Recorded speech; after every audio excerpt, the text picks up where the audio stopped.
Сәлем достар, сіздермен бірге Олжас мен Ғали. Әйелдер арасында гран-приді бір талқылап шығайық. Мюних Women Гран-при 2023, Костенюк 4,5 ұпай, Канеру 3 ұпай, Дзагнидзе 3 ұпай. Өкінішке орай біздің отандасымыз Жансая Әбдімәлік 1,5 ұпай. Бірінші партияны Нана Дзагнидзеға ұтылып қалды. Екінші партия Хампи Конерумен тең түсті. Үшінші партияны Джу Цзинерға ұтылып қалды. Төртінші партия Кашлинскаямен тең түсті. Және бесінші партияны Элизабет Петспен тең түсті. Бұл партиялар маған басым бөлігі қызық емес, тек қана осы партия ғана қызық.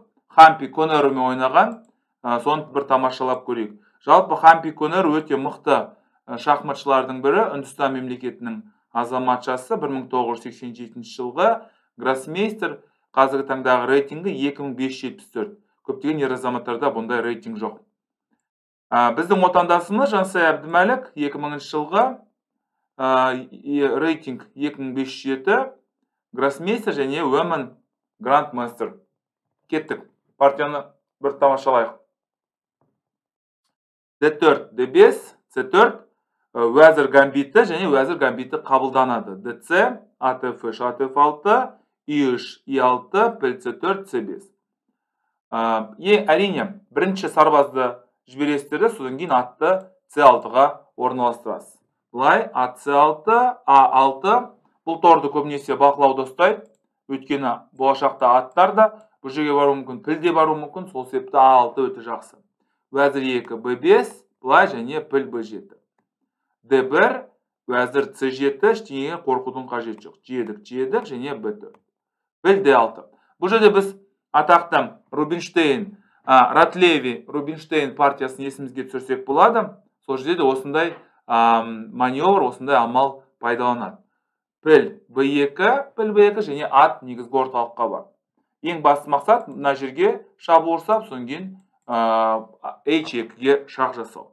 D2, патшаның сарайғызы, C1, уәзір B8, ат D4 және тура C8.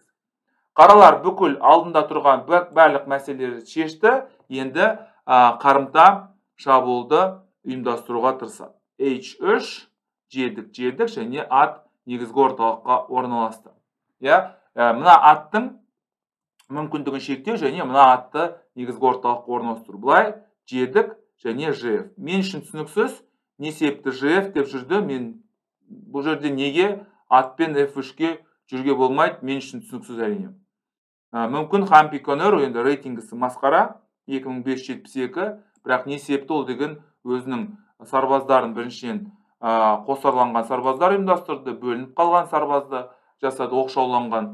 Қандай мақсатпен істеді, мен білмеймін. Мүмкін ол әрине кәсіби деңгейі мықтырақ, бірақ бір шешім қабылдаған шығар.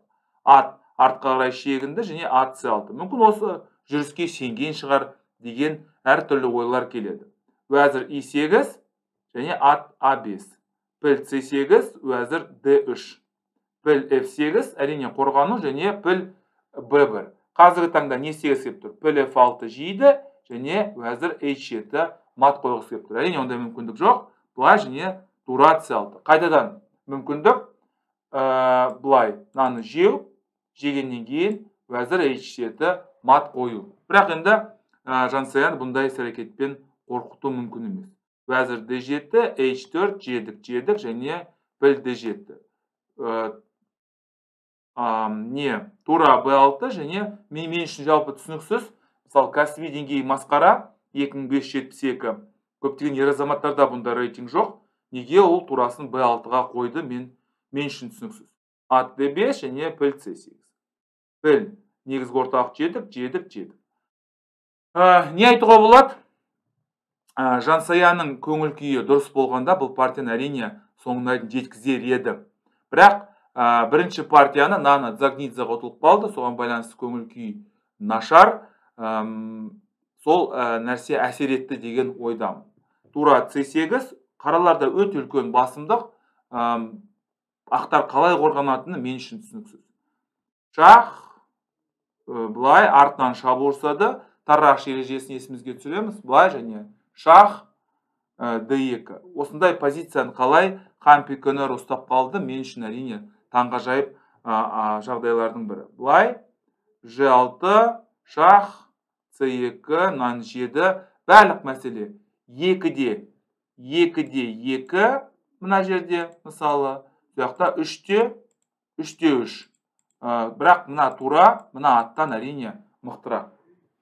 Мен бұл түсінем, әрине, мүмкін Жансаяның көңіл күйі болмаған шығар. Бірінші партияны Дзагнидзе ұтылып қалды, сол себепті көңіл күй жоқ. Екінші партияда осындай амалдарға барды. I4, C2, қомағайлар қатары, H5. Көріңіздер ме? Бұл жердегі бір ерекшелік Жансаяның тез арада шетте тұратын, өтетін сарбазды ұйымдастыруға өзінің мүмкіндігін қарастырып отыр. Бұлай G5, H4, піл G7, H3, піл B2, жедік, D6, H2, наны. Енді осындай позицияда жеңуге мүмкіндік бар еді, бірақ сонда да Жансаян енді әртүрлі жағдайлар кедергі болды. Бұлай C5, F4, D4, позиция қиын, әрине адам үшін өте қиын, әрине компьютермен тып-тыныш бұны талқылау оп-оңай, ал бірақ өмірде ойнау әрине қиын. Шах, G6, жедік. Әрине мына керемет жүрістердің бірі, мен сіздерге жалпы естеріңізге сала кетейін, бұл атақты Капабланка ережесі. Егер де сіздің жағдайыңыз нашар болатын болса, бірінші кезекте сіз сарбаздарды айырбастауға тырысуларыңыз керек. G6, жедік. Бұл позицияны жеңу әрине қиын. Адам баласына неге? Өйткені нақты жоспар керек, сол жоспарды жүзеге асыруға әрине шыдамдылық керек. Көңіл күйің онша емес болатын болса, өкінішке орай бұны жеңу қиындау. Бұлай енді партия ары қарай жалғасты. Жансая нақты бір жоспарды таба алмады. Мүмкін уақыт аз болған шығар. Енді әртүрлі жағдайлар бар ғой. Көңіл күй болмаған шығар. Мына жүрістен кейін қаралардың жағдайы артық емес. Піл A3, патша F6, F7, F5, бұлай және осымен тең түсті. Өкінішке орай, бұдан кейін енді егерде бұл партияны ұтқан кезде мүмкін жағдай басқаша болар ма еді деген әртүрлі ойлар келеді. Бірақ қандай жағдайда болса да біз Жансаяны қолдаймыз және Жансаяға тек қана өмірдегі бар жақсылықты тілейміз. Жақсылықты келсек, сау сәлемет болыңыздар.